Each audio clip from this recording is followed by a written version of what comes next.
Well, I've got experience also in doing the job. I'm the only one who's running for this office who has spent the last 9 years as a controller and who's actually done this day after day. And I think what we need is somebody to step into this role who actually knows what it is that they are doing. And we are at one of these moments in time where people do not feel very trusting in government at all. And government does not always necessarily even earn our trust. But I think our very democracy is at stake right now. And we have to find ways to try and rebuild trust in government. And I think one of the most important ways that we do that is through the kind of work that a controller does.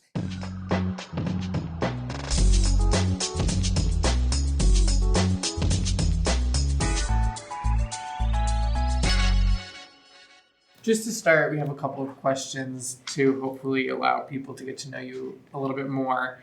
And so the first thing I wanted to ask you was, what is something about California that you think the rest of the country gets wrong or doesn't understand about this state?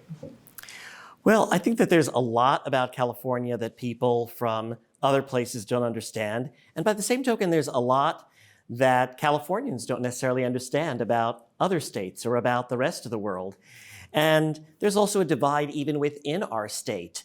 The interests and sometimes the politics are very different in inland California than on the coast and community by community.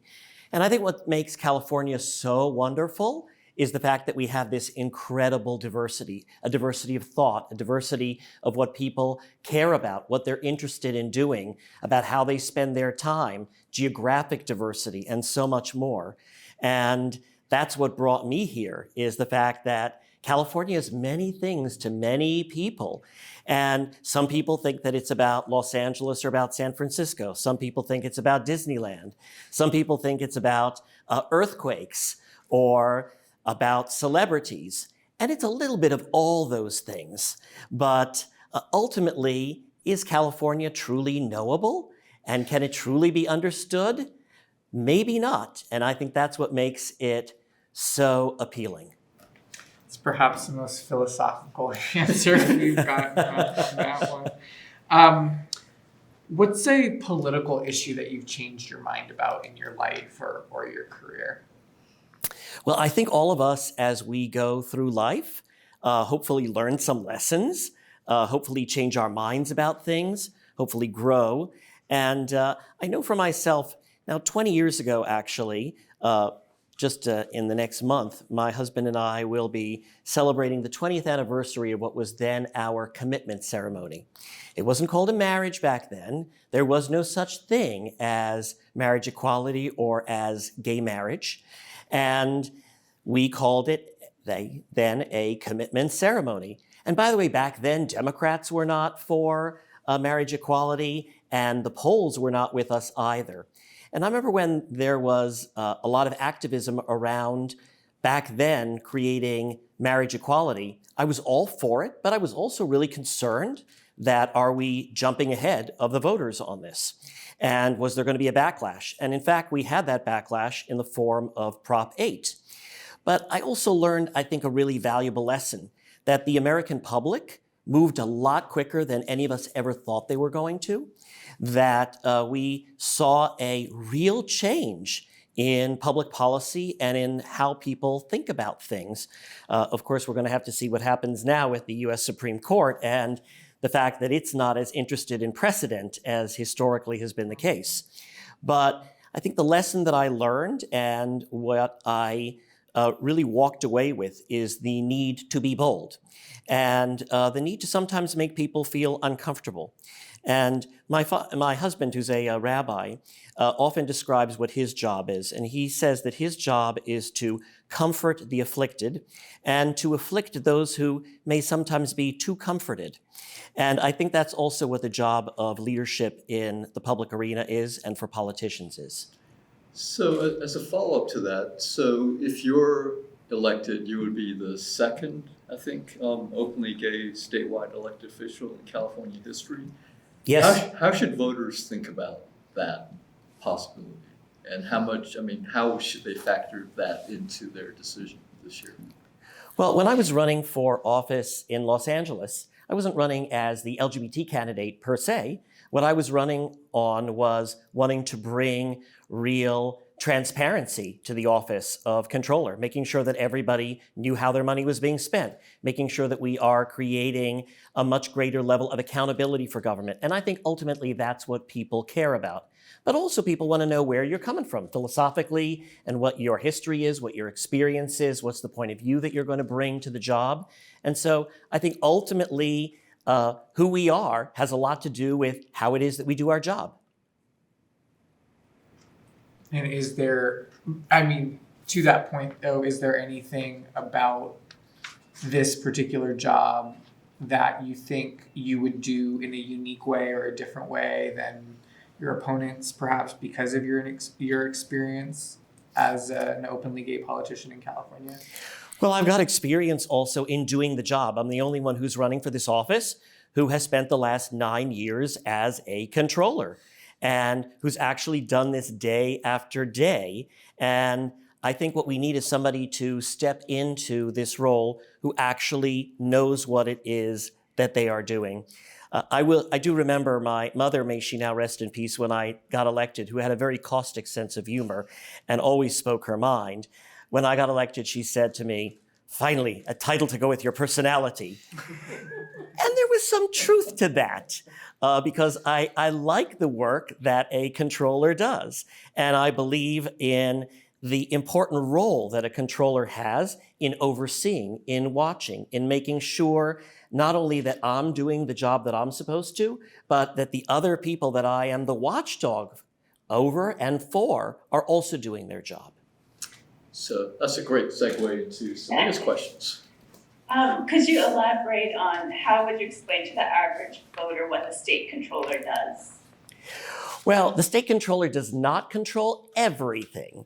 However, it is the job of the state controller, first of all, to disperse all of the payments of our state for the most part, everything from payments to vendors, to our payroll, to prepare financial reports, to do auditing, both financial and performance audits of various operations of our government, and to really be the independent watchdog, to make sure that the money is being spent transparently, that it's being spent well. That's absolutely crucial. And we are at one of these moments in time where people do not feel very trusting in government at all. And government does not always necessarily even earn our trust. But I think our very democracy is at stake right now. And we have to find ways to try and rebuild trust in government. And I think one of the most important ways that we do that is through the kind of work that a controller does. And what I've also done in Los Angeles is create the city's open data site. I was the first one to create that, and you can see every dollar that we've spent for the last 10 years, an open checkbook. You can search and filter every single item that we've purchased, every dollar that we've dispersed.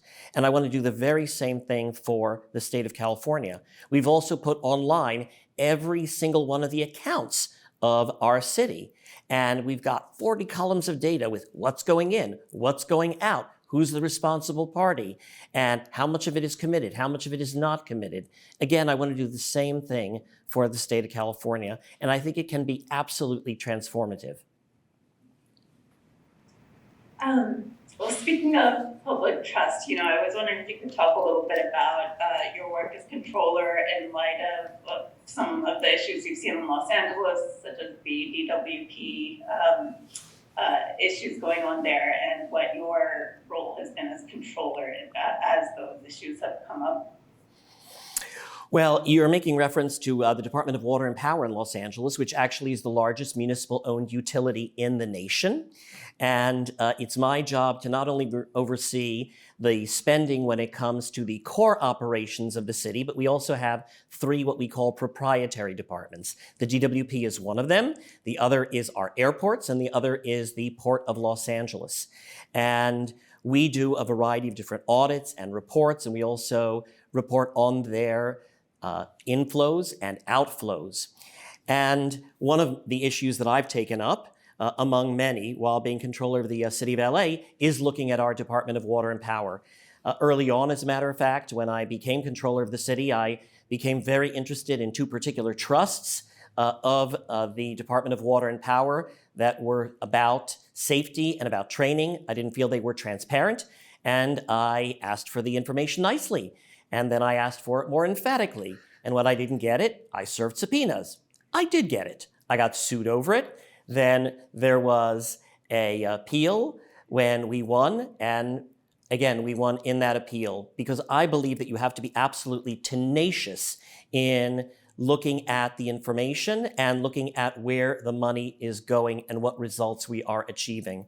And then most recently, I've been doing a lot of audits looking at issues of housing and issues particularly of, we have a bond measure in Los Angeles called H. And this was passed now 6 years ago by voters to create up to 10,000 permanent supportive housing units. And quite frankly, I've been a critic of how that money has, in many cases, not been spent, and when it has been spent, not spent particularly well. Because right now we have only about 1,400 of those 10,000 units completed, which is inexcusable when you're thinking about how many people are dying on the streets each and every single day. So the job of the controller is not just about the money, it is about the results, and it is about life. In many cases, it's about life and death when you think about the opportunities of how you spend your money in a more effective way. So today, I guess you announced this action plan to look at the state's programs on housing and homelessness. Do you have any expectations of what that would find? I mean, there's billions and billions of dollars that have been spent or appropriated. Are you expecting to find the similar kinds of issues that you did in LA?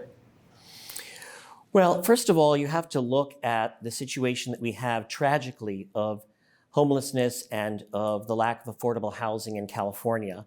And it's not unique just to California, but it's much more acute here than it is anywhere else.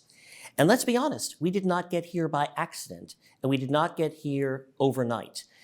If you have years and years of population increase, and you are not really using your resources and making your land use decisions in a way that creates more housing, you are going to end up with a crisis. And that's where we are. And when it comes to the crises of homelessness that we have, part of it, of course, is about the lack of affordable housing. But there are also so many other factors that come into it, issues of mental health and the lack of available mental health care throughout our nation, and particularly in California. It's about addiction, as we know as well. It's about the fact that we see so many, particularly young people who have been in foster care. They end up in much larger numbers on the street because they really have no safety net once they're out of foster care. We also see this cycle of people who have been in jail, and then they're back out on the street, and then they're back in jail. And we have to find ways to actually break that cycle. But I'm going to be very much focused on looking at the $12 billion that is now being allotted in the governor's budget for housing and for homelessness. And how can we make sure that that money actually is achieving the results?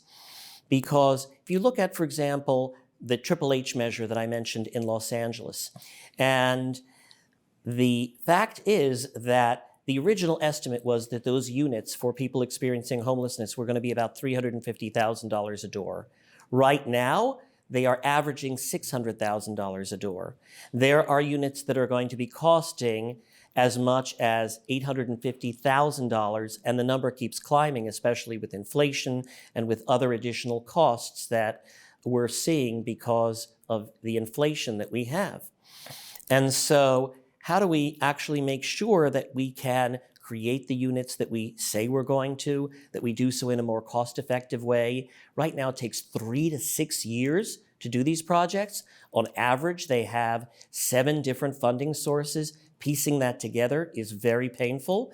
And we also know that the soft costs for these projects, soft costs meaning not construction and not labor and not materials and not even the land cost, but just the cost of the attorneys and the interest and the lobbyists and the consultants is anywhere between 30 and 40% on most of these projects, which is way out of whack with anything else that you see happening in the private sector typically.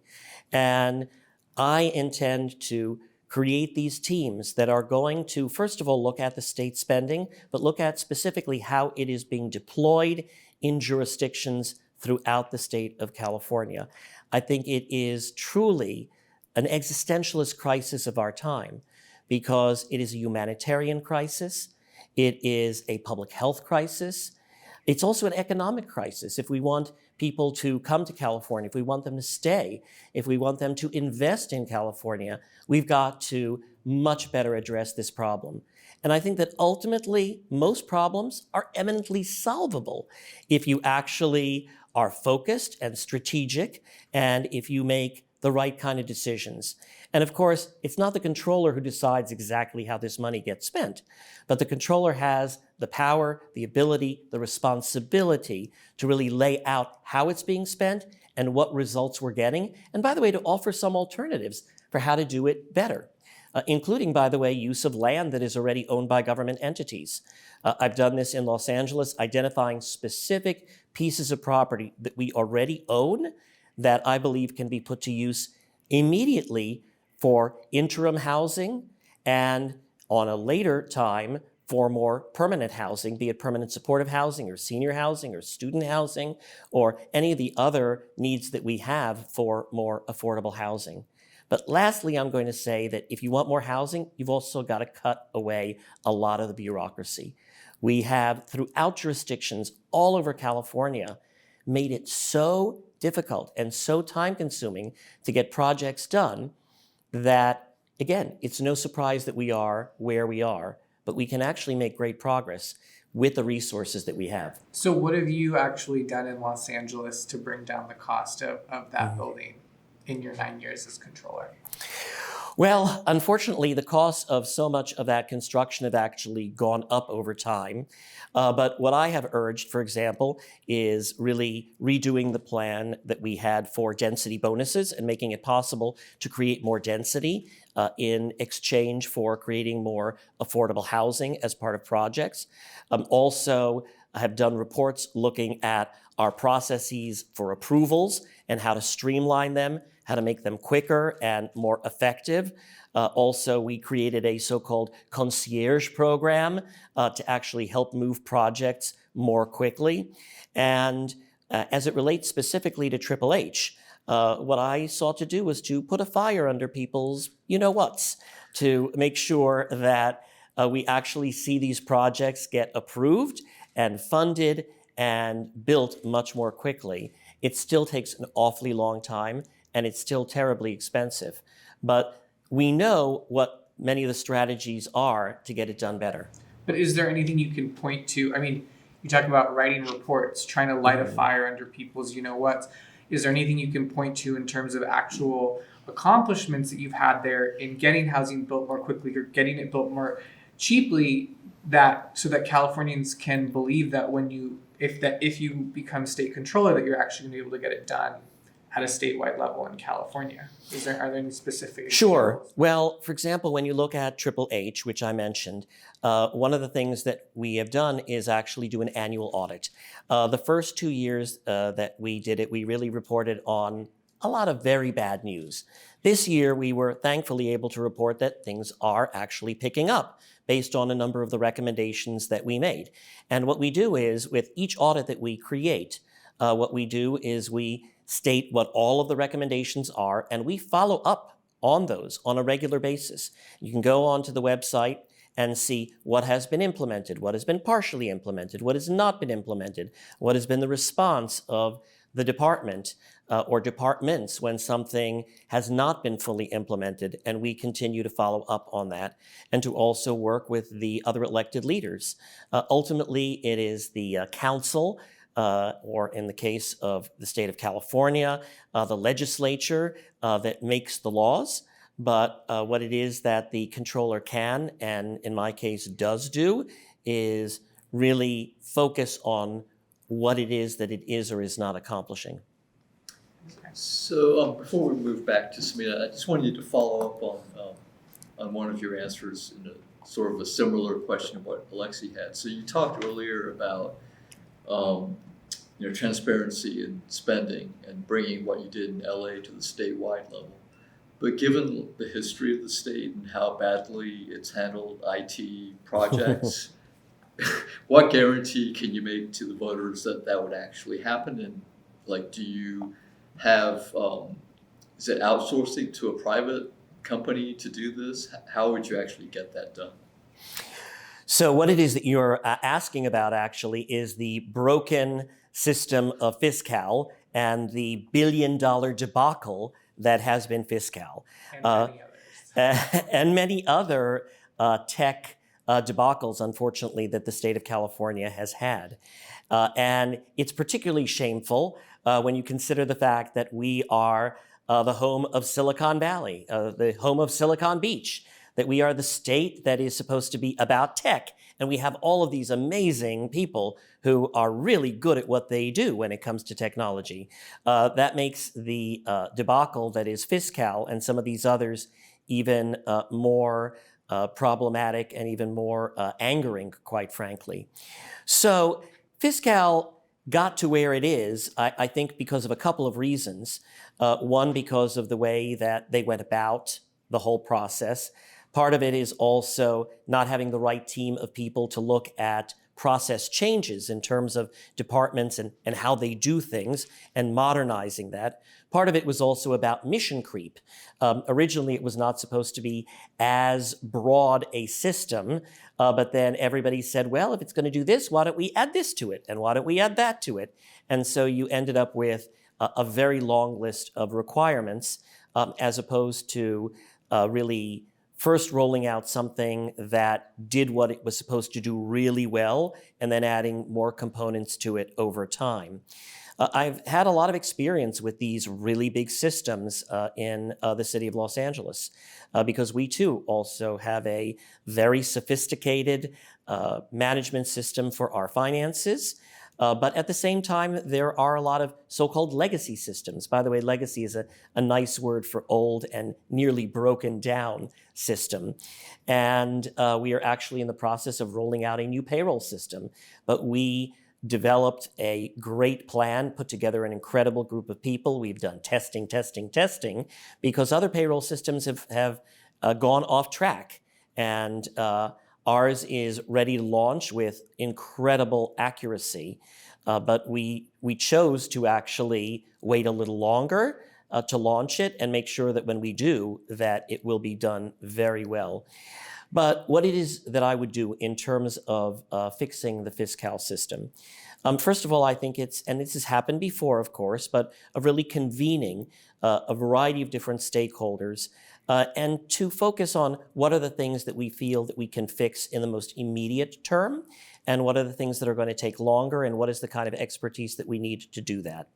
The second is that while the system itself may be imperfect, that doesn't mean that you can't find ways to extract data from it in a way that will be very helpful in producing, for example, on-time financial reports or a transparency website. So for example, while our system in Los Angeles is very sophisticated, it's not necessarily capable of creating from it directly the open checkbook that we have, or the different accounts that we show online in the way that we do.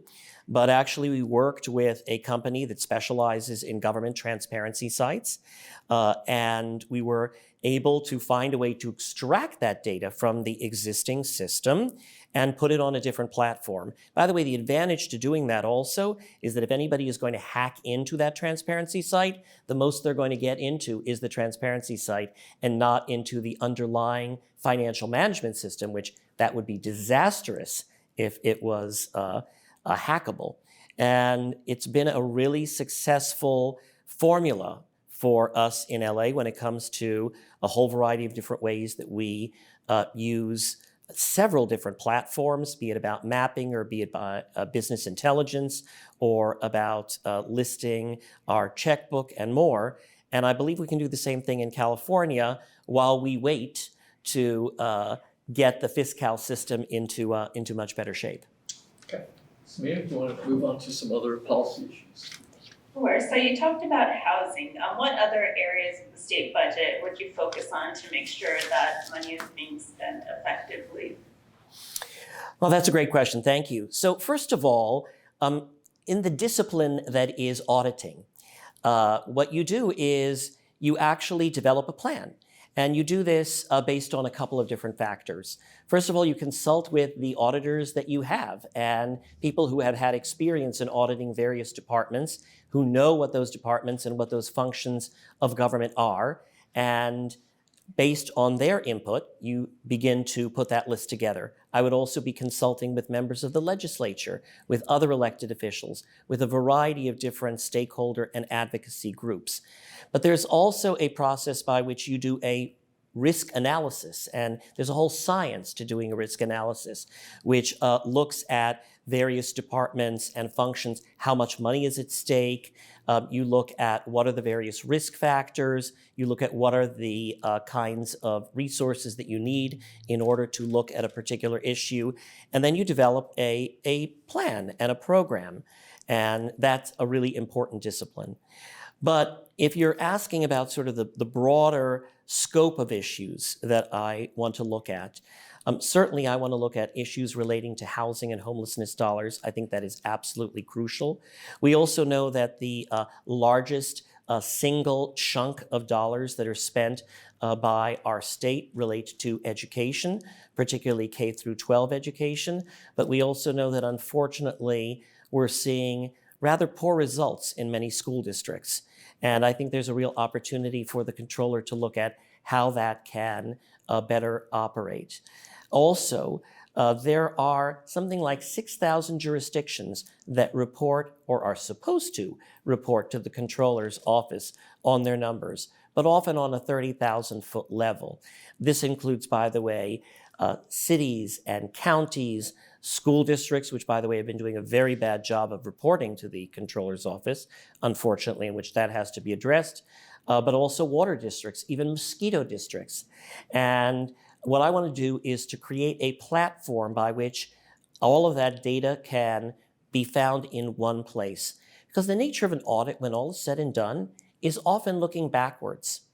And we want to make sure that the auditing resources that we have are deployed in such a way that you're not looking at something that happened 7 or 8 years ago, but something that is happening more in real time.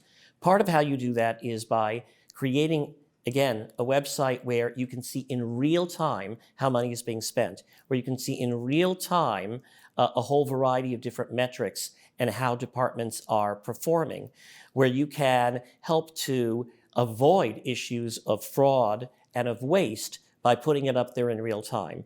Then you can use your auditing resources and the people that you have to not just do strictly financial audits, but to really do performance audits. In many ways, not just an auditing function, but really a kind of business analytics function as well. So would that approach have caught the fraud at the Employment Development Department early on, do you think?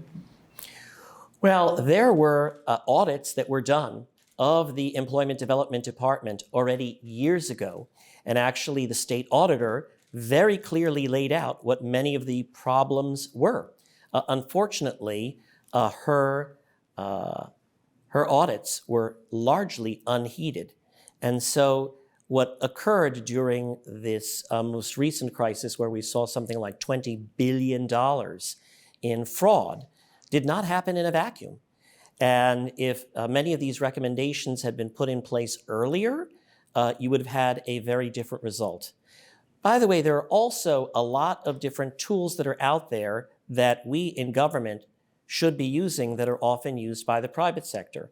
For example, you may occasionally get a notice or a text from your credit card company saying that they saw a charge that is not your usual kind of charge, and asking, is this real? Is this you?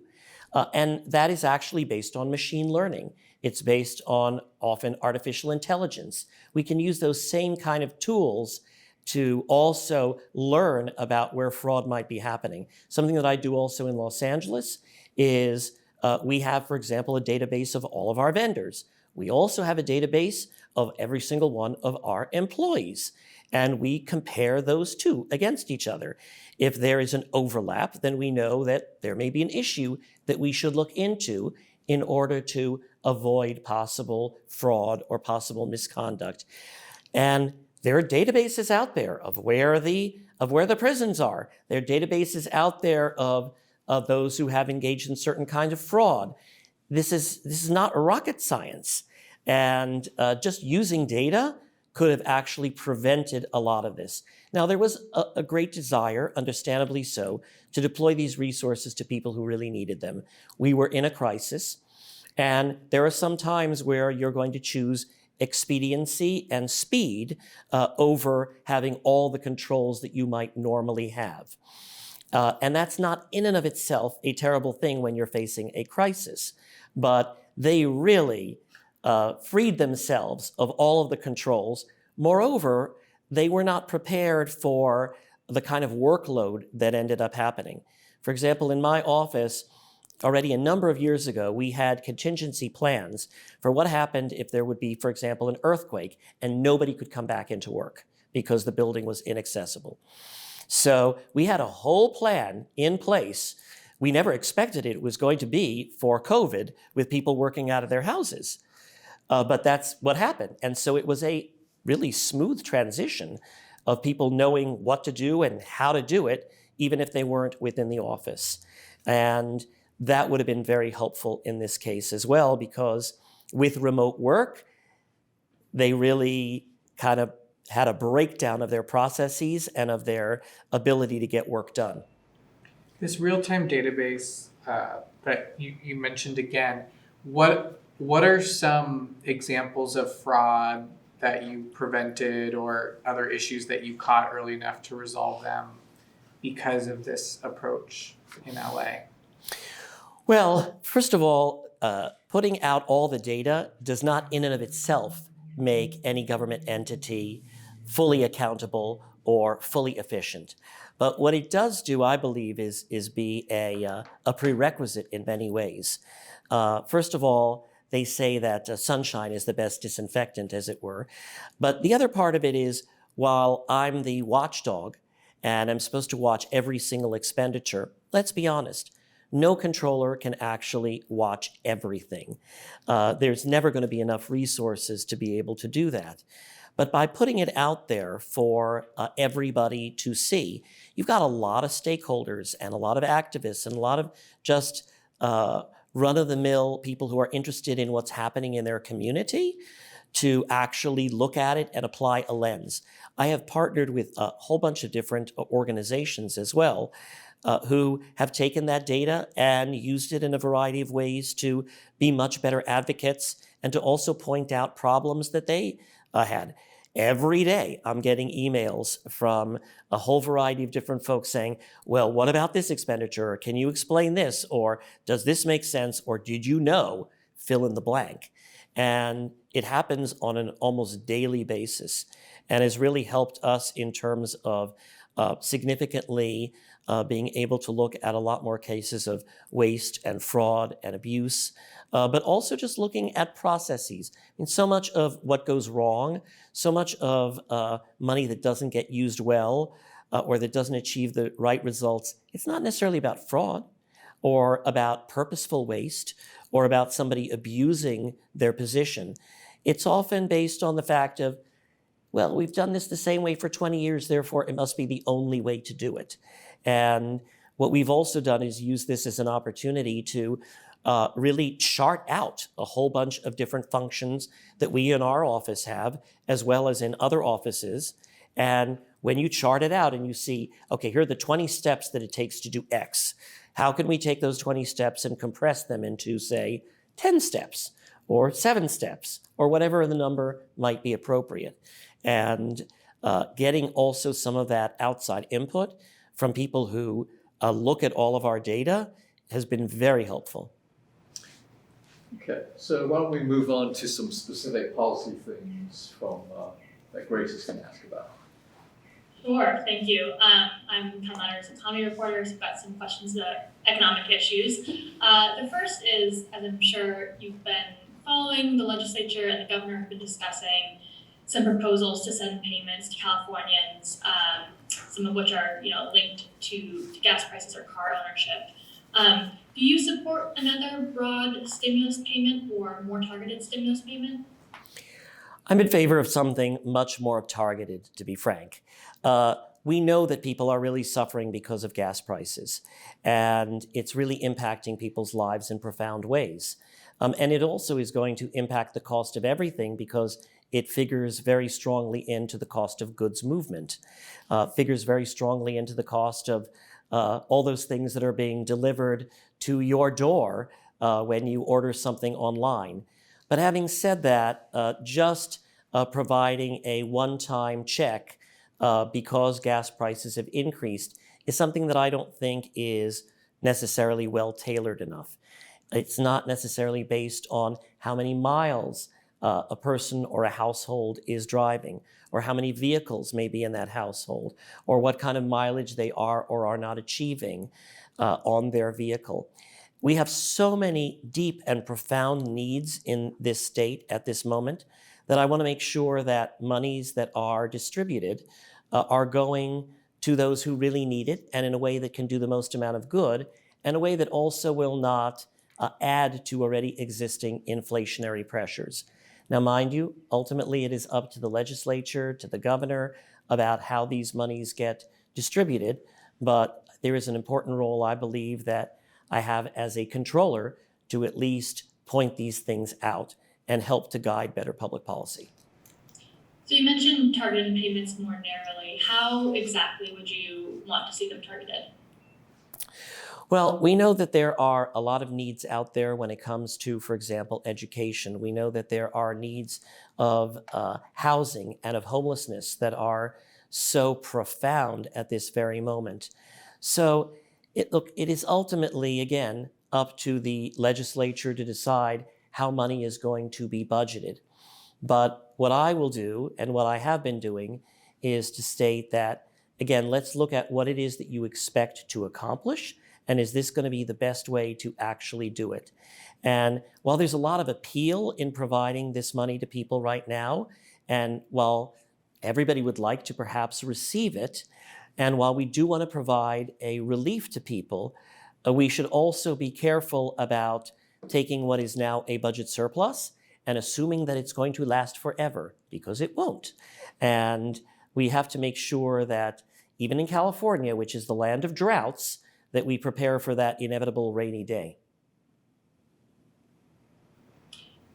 So this position also sits on two really important pension boards, the pension fund for public employees and for teachers. How would you propose to reduce the unfunded debt of those two pension funds?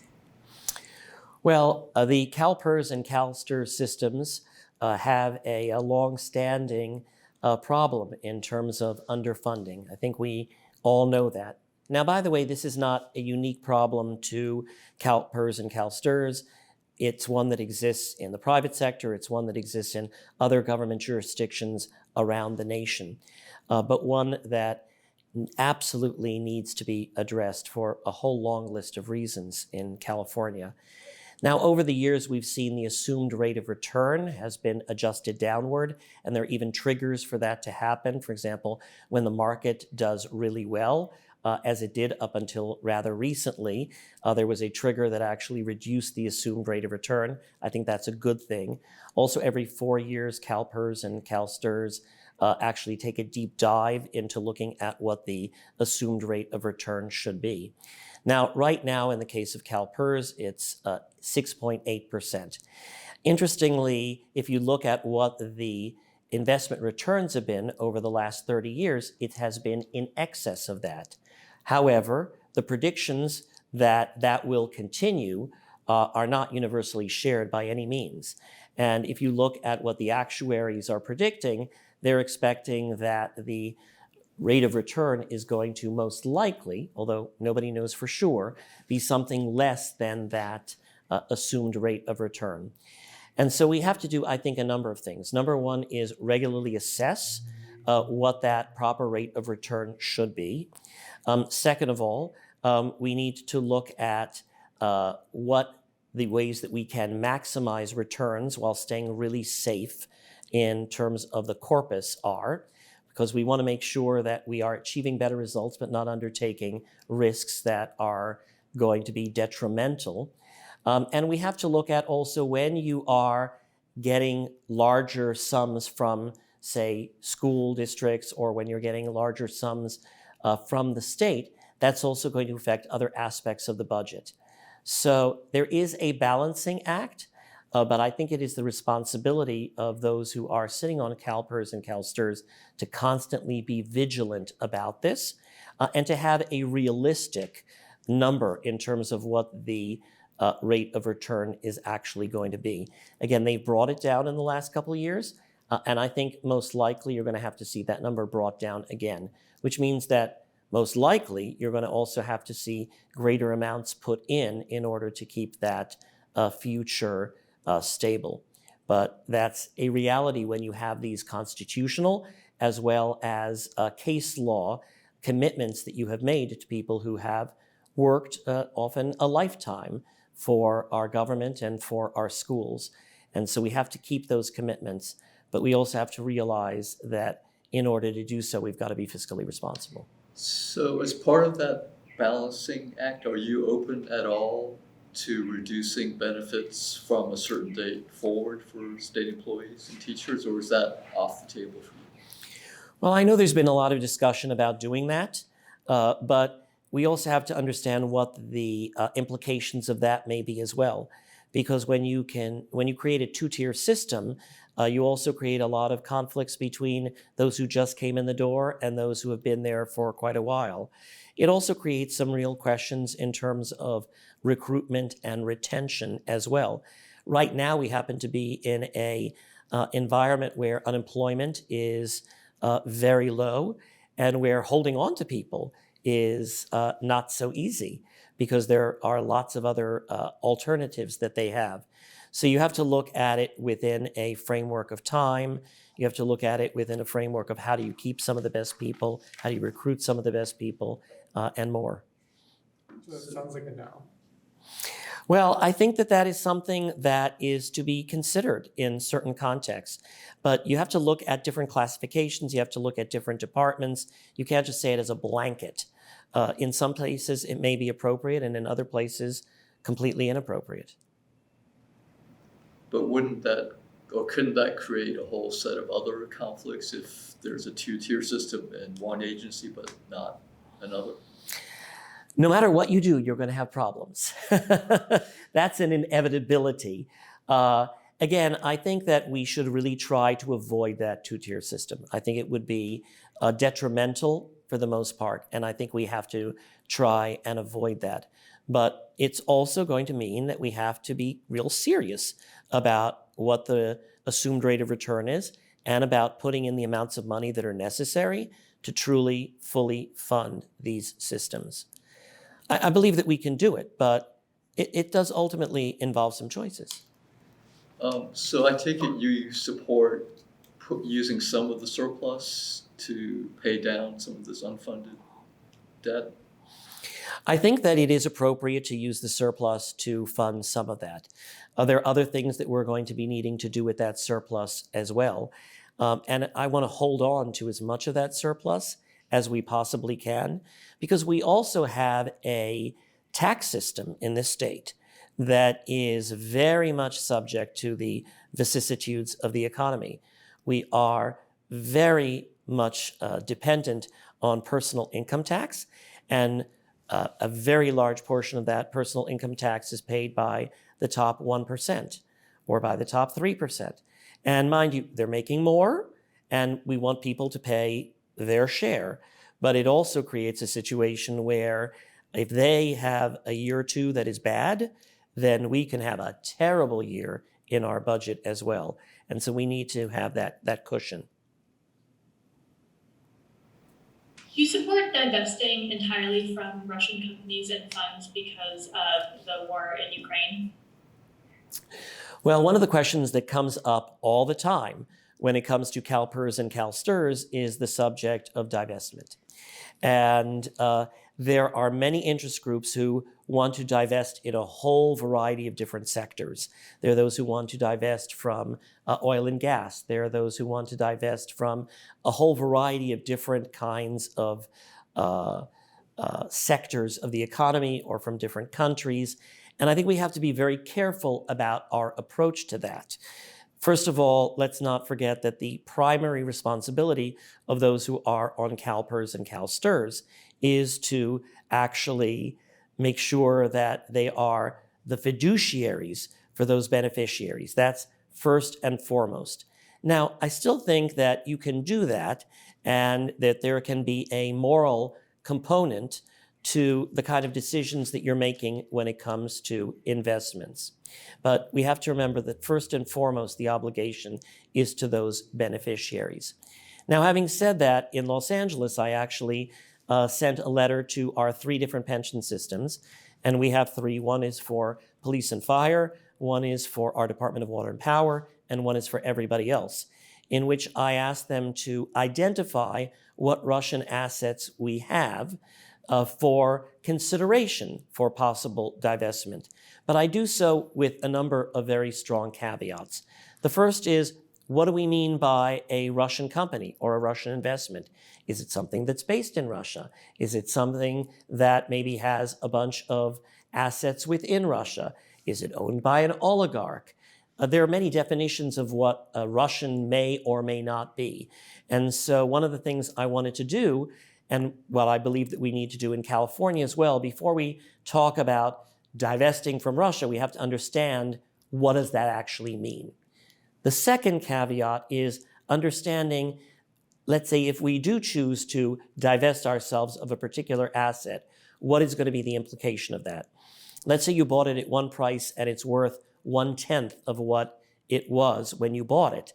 Is now necessarily the right time to sell it, or does that do a disservice to the beneficiaries? The second is, who are you selling it to?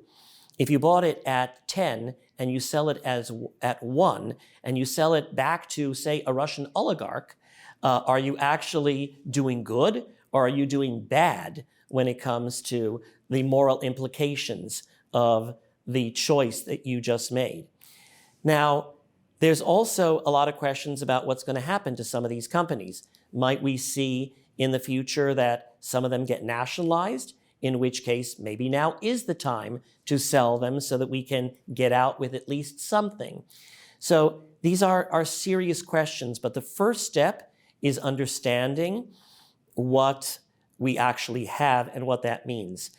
And I think we do have to find many different ways to be in solidarity with the people of Ukraine for the horrible, terrible crisis and inhumanity and war crimes that are being committed by Russia. And I actually come from Ukrainian background.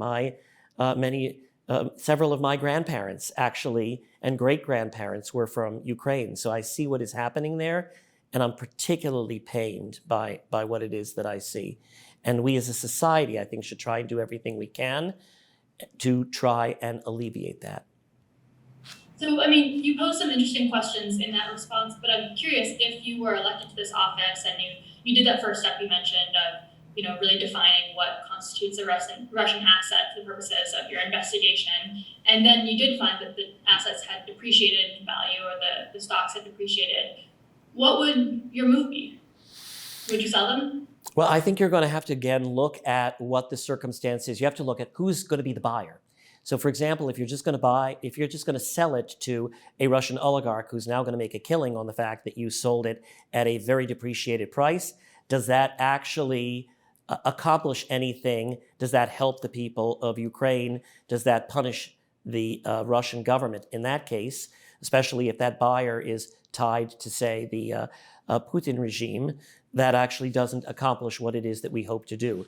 So I would have to take it on a case-by-case basis, but I definitely, if we have the opportunity to divest ourselves of certain things that will not hurt the beneficiaries, that will actually do good, then that's something that we should seriously consider.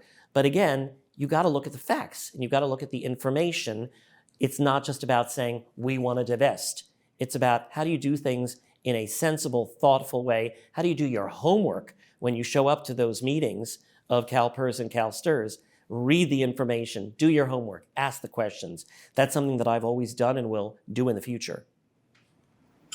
Are there any other specific investment policies of the two large pension funds we've been talking about that you believe should be changed?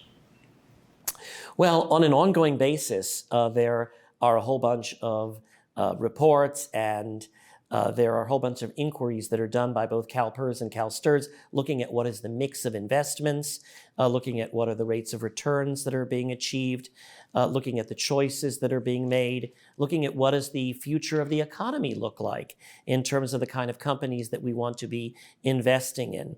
I will say that CalPERS, for example, has created a fund for investing in emerging technology when it comes to green energy, when it comes to renewable energy sources.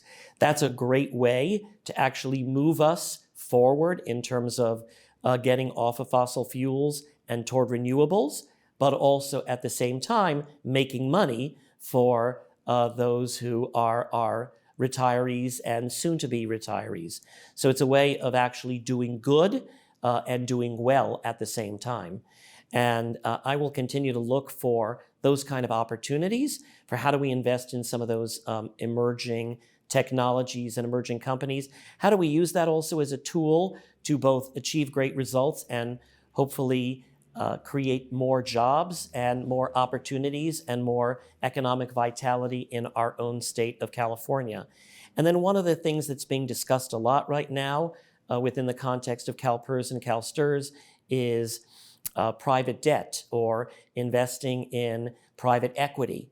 And I think that's going to be an ongoing conversation because there's an opportunity to achieve some really good results with that in many cases, but it also comes with, unfortunately, a lot less transparency that these companies have compared to investing in public companies. And that's going to be an ongoing conversation, I think, that is happening at CalPERS and CalSTRS over the course of the next couple of years. Mm-hmm.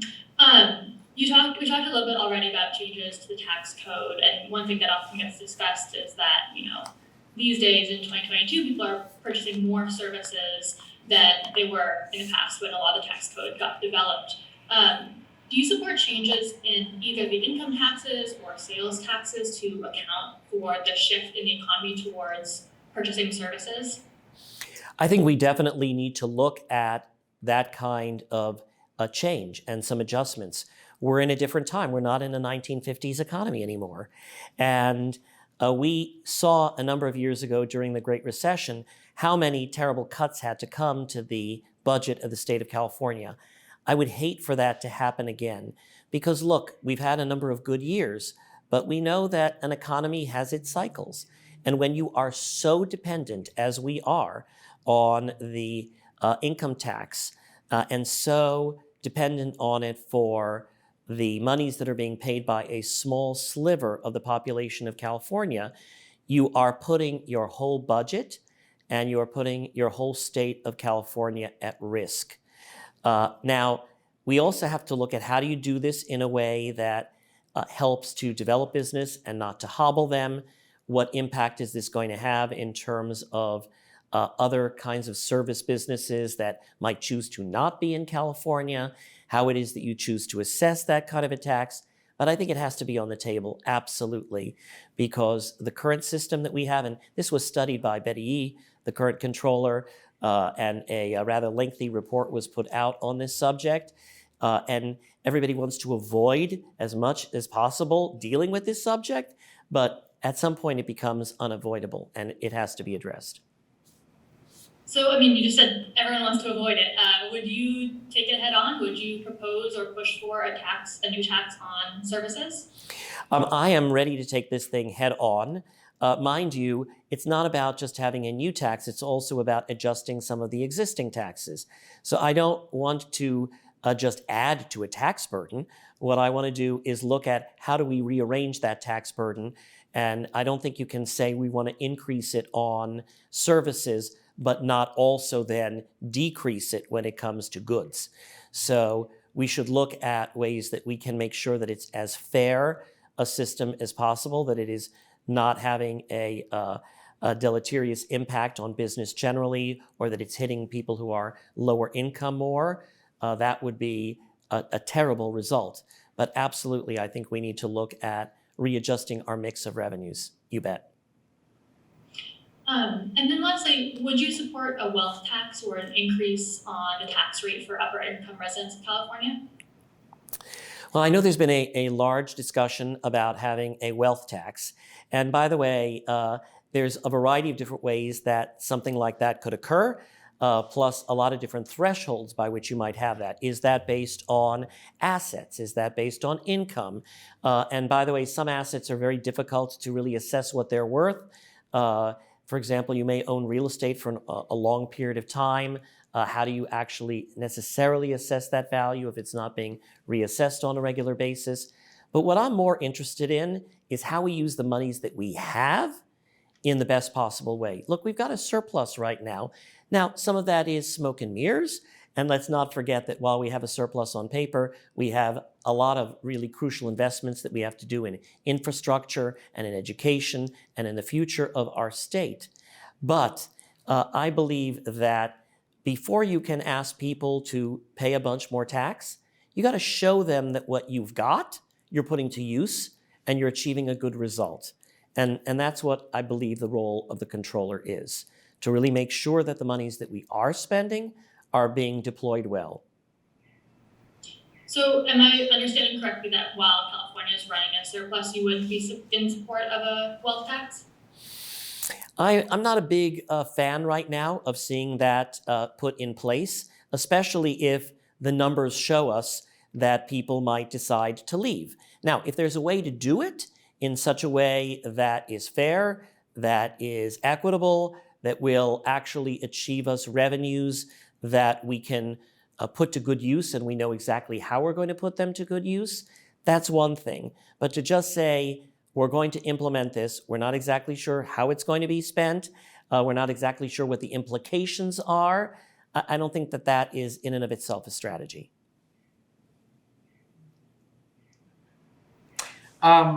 This is a change of direction, but there's been a lot of corruption scandals in LA over the past few years, including several that have implicated members of the city council.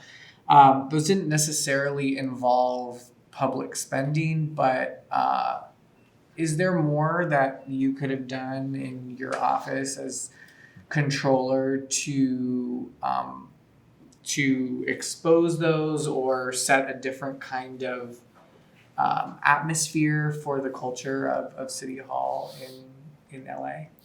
Well, I think the culture of government needs some real rethinking, not just in Los Angeles, but in many other places, in terms of the possibilities for corruption. And corruption can take many different forms, but in the case of Los Angeles, there's one council member actually who was indicted based on something that happened before they were actually on the Los Angeles City Council. In two other cases, it related to actual benefits that they got, including money given to them in a casino bathroom or money that was found in the closet of their homes. And we can have a lot of laws in place. Somebody who wants to steal is often, unfortunately, going to find ways to do that. But in the case of Los Angeles, what I've been a very big critic of is that each of the council members really has sort of their own fiefdom in the 15 council districts that we have. And anything that is proposed in terms of construction is going to be very much at the discretion of that council member. I think that just opens you up to incredible opportunities for all sorts of mischief. And I have pointed that out repeatedly. Moreover, what we've also done is, various expenditures by the elected officials, it's all part of our site. in terms of seeing how money is spent, and then people can make judgments and determinations based thereupon. But we also have to hold our elected officials to the very, very highest standards. And when something like this happens, the FBI got involved. Unfortunately, it takes them years and years to do these investigations. And I understand that they want to be very thoughtful and very careful before they bring charges. But some of these officials can stay in place for years while these investigations occurred. I will say that for the two that were indicted while in public office, I exercised my power as controller to immediately cut off their pay. You know, some of your opponents have really emphasized their strength for this role, I suppose, as being this sort of independent watchdog who will go to bat against, maybe Democratic, the Democratic allies or Democratic opponents in the legislature, in the governor's office, and really assert their independence. Are there ways that you have shown that in your 9 years in this role in Los Angeles, where pretty much everybody who's in charge is also a Democrat, and many of them, I'm sure, allies of yours, that would reassure voters who really want someone who's going to come into this office and make the most of the ability to be that independent watchdog? Well, I believe that you've got to be that independent watchdog regardless of party and regardless of who your friends may be. And that's something that I've done in Los Angeles. First of all, in California, municipal elections are by their nature nonpartisan. Now, the truth is that we know what parties the candidates are actually affiliated with. But there's something to be said for, at least officially, it being nonpartisan. And the approach that I've taken in my job is not about Democrat or otherwise, but about, again, how you deliver the best results for people. And when all is said and done, and we talk a lot about the many divisions that we have in this country and in this state, and we got a lot of them. But I think that most people of good conscience, wherever they are on the political spectrum, want a lot of the same things. They want to know that their government is being honest. They want to know that their elected officials are being honest. They want to know that their parks are being kept up, that their roads are being kept up, that their schools are able to help graduate young people who are ready for the jobs and the world of the future. They want to know that they can go somewhere and see how their money is being spent. And I think that's people across the political spectrum. And by the way, I think that is a very reasonable and very rightful expectation that people have. But I have had no compunction about calling out the things that I have found, no matter who it is that might be hurt by that or not like seeing it. I did it when I served subpoenas on what was arguably one of the most powerful labor interests in the city of Los Angeles. Mind you, I have a lot of good relations with those who are in labor and believe in a lot of what the movement is doing, but I also believe that you got to hold everybody responsible. I have called out the mayor, I have called out the council, I've called out the county board of supervisors, I've called out anybody and everybody when that's necessary. But there's also an interesting dance that you have to do as controller, I will concede to you. Because who is it that proposes the budget? Well, in the case of the city, it's the mayor. In the case of the state, it is the governor. Who is it that votes on that? Again, in the case of the city, it's the council, it's the legislature. And if you want to get things done, you also have to have some of those relationships as well. So it's the job of the controller to be a critic, but also sometimes to be a partner, especially if you want to see results actually achieved. But I've had no problem in holding folks to account. and being very frank about what I believe the numbers are telling us. And it's not based on opinion, it's based on empirical evidence, or at least empirical evidence as I choose to look at it through the lens of the controller's office. To your point about this dance, though, I mean, I did see some criticisms, for example, a couple of years ago, that you were very slow to investigate some suspected fraud in the fire department related to potentially falsified inspections, which some thought might be related to donations that the firefighters union was making right around that time to lots of candidates in the city who were running for re-election, I believe in early 2017. So are there situations where you've held back because of political reasons, allies asked you to, or you felt like you needed to hold those relationships up over making those public criticisms and investigations and things like that? No. And as a matter of fact, if you look at the reports that we have put out, there have been no what you might call sacred cows. And we have done reports looking at overtime, for example, among our public safety officers, both police and fire. And I have wonderful relationships with so many who do that job so very well, but also that does not mean that you don't point out when things are not being done right. And I've made that very clear, and I've issued reports on that.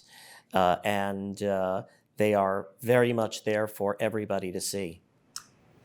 So we're at an hour of time right now. So before we let you go, can we talk about how the campaign's going a little bit? Sure. So, there's a school of thought right out there that Lanhee Chen, who's the Republican and who has received several endorsements, including from the Los Angeles Times, which presumably knows you pretty well from your time in LA, that he might make it into the top two. And then, there are 4 Democrats, right, who are all running, and maybe only one of you is going to make the top 2. What's your sense of where the campaign is right now? And how do you think the other Democrats are campaigning? Well, I can't speak for any of the other candidates. I can say a couple of things. First of all, this is going to be a relatively low information race. I would like to believe that everybody who is going to be filling out their ballot is going to do a lot of research and is going to hopefully watch this video and of course the video of all of the other candidates as well.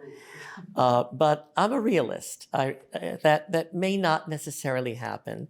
And so people are voting sometimes based on just what the name sounds like. And sometimes they may vote, very often they will vote on what the ballot designation is. And I'm the one person on this ballot, actually, that has the title controller attached to my name. It's been described by many in the political know as being the golden ballot designation.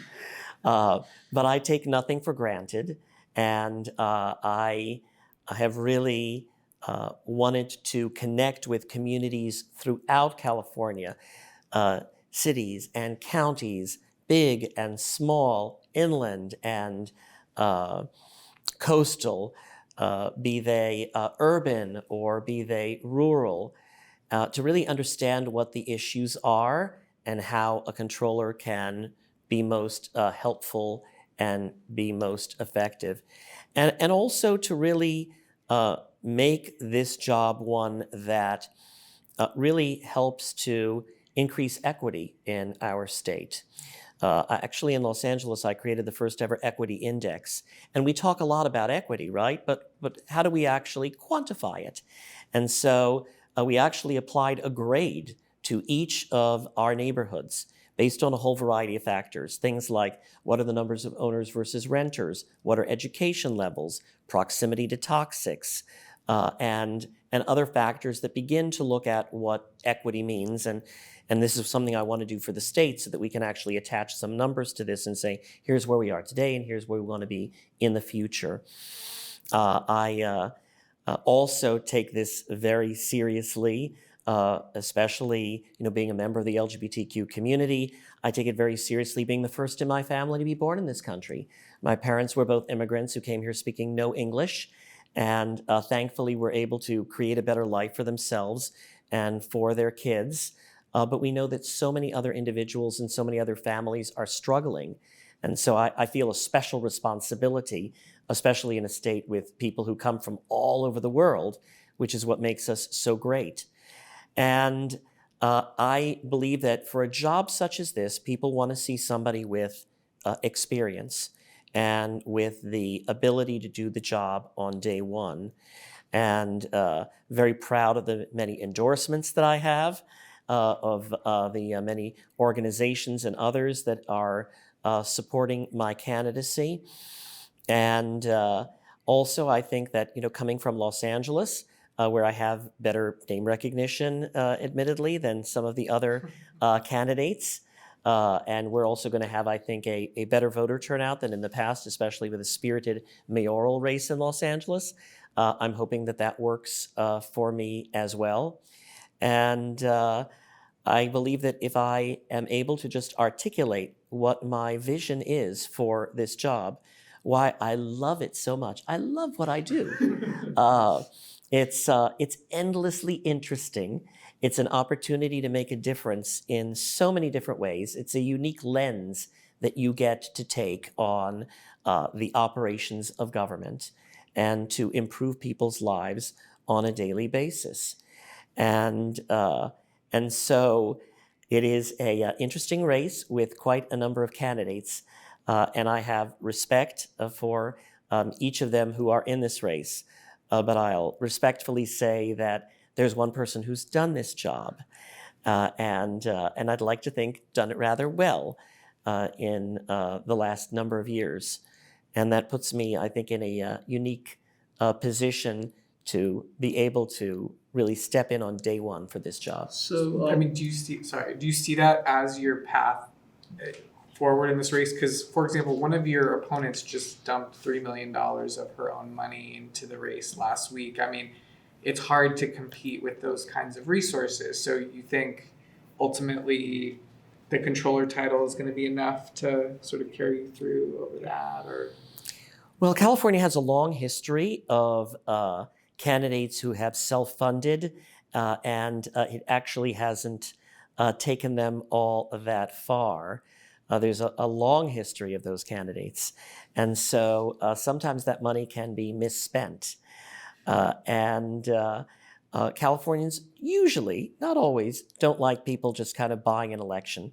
But while dumping, as it were, as one candidate has done, $3 million of their own money and previously $1.5 million or so of their own money, certainly can have an impact. The reality is that in a state this vast, if you really want to make a huge impact in terms of buying a lot of television, a lot of cable time, you'd need vastly more money than that. So what it's going to come down to, I truly believe, is a lot of voters who, similarly to when they vote for judges, they don't necessarily know all the details, but they will often make that decision based on ballot designation. Now, mind you, I'm not going to depend solely on that, and we are doing advertising, and we are finding plenty of ways to get the word out, and we look forward to reaching as many people as we can, but we're never going to reach every voter in California. So in your mind, is the Democratic Party endorsement of one of your other competitors, Malia Cohen, a bigger advantage for her than the money, as Alexi pointed out, that Yvonne Yu is spending on her own behalf?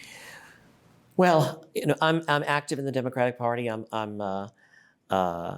part of it, but I will also tell you there are plenty of candidates who have not won the Democratic Party endorsement, who have won, and there are plenty that have gotten it that have not won.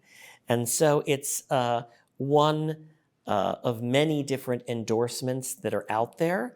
But again, I think what people want for this job is not necessarily so much about Democrat versus Republican versus independent. What they want is somebody who will do the job and who understands what the job is and who is very passionate about what the job is. And hopefully that puts me in good stead with the voters. Okay. Grace, Samia, any other questions for Mr. Galperin? I'm good. Anything else that you Yeah. want to tell us that we haven't asked you about? Here's your chance to speak to our vast audience. Oh my, I could talk about controller issues all day long. But I just wanted to thank you so much for the opportunity to be with you. And for those who are tuning in, you are a group of really caring and concerned and engaged folks. And I would love, ideally, for everybody to really be able to do their homework about not only candidates in this race, but in other races as well. And again, I think the more ways that we can find ways to engage people and to involve them in government and to give them a voice is absolutely crucial, because we get the government that we vote for. And we want to make sure that we elect the kind of people who are really going to have the best interests of the public in mind. And for me, this is not about running for this job because I'm looking for what the next one is, but rather something that I feel really passionate about. And I believe that we can make huge progress in California with the resources that we have if we put them to good use. Okay. Thanks very much for your time. Thank you. Thank you.